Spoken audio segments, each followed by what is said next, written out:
तो date higher level पर है, केपेक्स भी अनाउंस किया हुआ है, हायर प्राइसेस की वजह से केपेक्स अनाउंस किया हुआ है और अच्छे नंबर्स की वजह से पी सस्ता दिख रहा है। तो जरा ध्यान संभल कर ही आप यहाँ कोई भी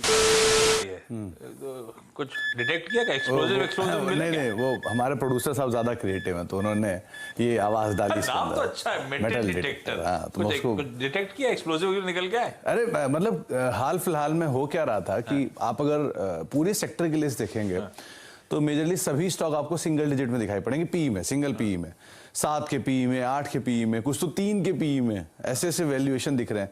तो बहुत लोग पूछ रहे हैं कि इतना सस्ता सेक्टर है अगर तो क्या दिक्कत है, इसमें आराम से पैसा डल सकता है इन भाव पे आके।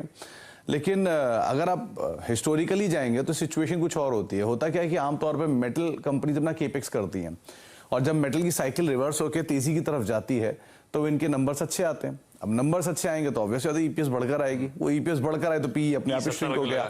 लेकिन अब जैसी मेटल साइकिल वापस घूमेगी तो इनके पी भी डिस्टॉर्ट हो जाएंगे और कुछ तो लॉस में भी चले जाते हैं। तो इसीलिए सिचुएशन को अभी देखना एक परवेश में थोड़ा शायद रिस्की हो सकता है। तो हमने चाहे चलो एक मोटा मोटा आंकलन ही कर लिया जाए इसका।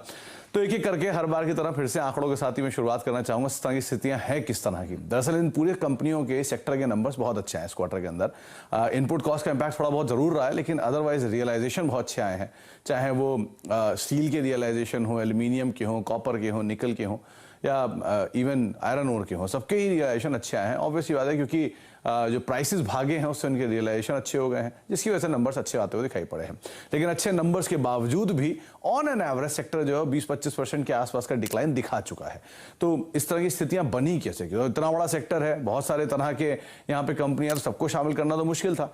मोटा मोटा हमने कुछ स्टील और कुछ और कंपनीज को शामिल किया है। तो हिंडाल्को, वेदांता, दो प्रोमिनेंट प्लेयर, करीब 33% हिंडाल्को नीचे आ चुका है, वेदांता 25% नीचे आ चुका है, टाटा स्टील 24% टूट चुका है और जीएसपीएल भी करीब करीब 20% के आसपास के डिक्लाइंस दिखा चुका है। तो ये 4 मेजर कंपनीज जो कि 2 स्टील में है और 2 बाकी मेटल स्पेस के अंदर, उनको कंपनियों पे अभी भी डेट काफी है। डिस्पाइट प्राइसेस भागे हैं, डिस्पाइट टाटा स्टील जैसी कंपनियों ने मेगा डिविडेंड अनाउंस किया है, लेकिन अभी भी जो डेट है वो हायर साइड पर है, जो कि एक कंसर्न रहेगा क्योंकि इंटरेस्ट रेट सिनेरियो वापस ऊपर की तरफ आना शुरू हो रहा है। तो इनके लिए शायद मार्जिन में दोबारा एक हिट की उम्मीद आप एटलीस्ट स्लाइटली लगा सकते हैं।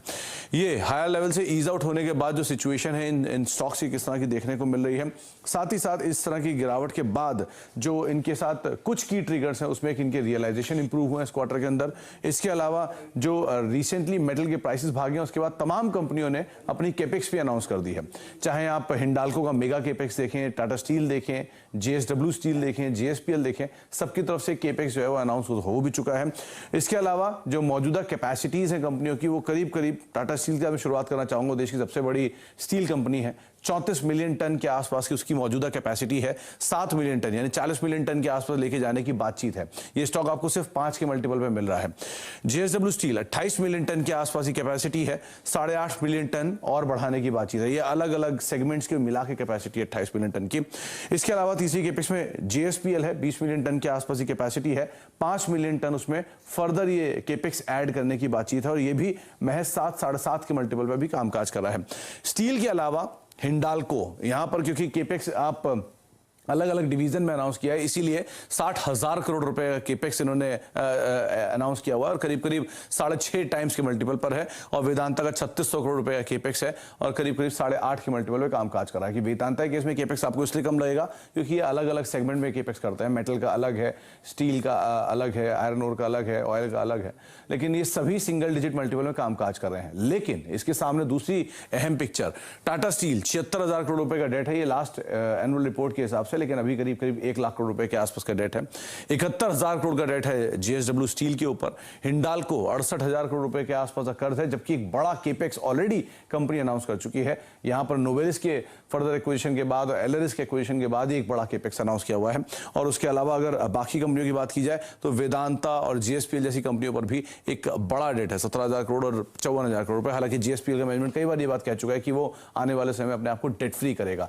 तो डेट हायर लेवल पर है, केपेक्स भी अनाउंस किया हुआ है, हायर प्राइसेस की वजह से केपेक्स अनाउंस किया हुआ है और अच्छे नंबर्स की वजह से पी सस्ता दिख रहा है। तो जरा ध्यान संभल कर ही आप यहाँ कोई भी कॉल लें अगर आप कॉल लेना चाह रहे हैं तो, लेकिन बहुत सारी चीजें बहुत सारे समावेश में आपको देखनी होंगी। इंटरेस्टिंग। और मेटल्स सिक्लिकल इसलिए कहते हैं।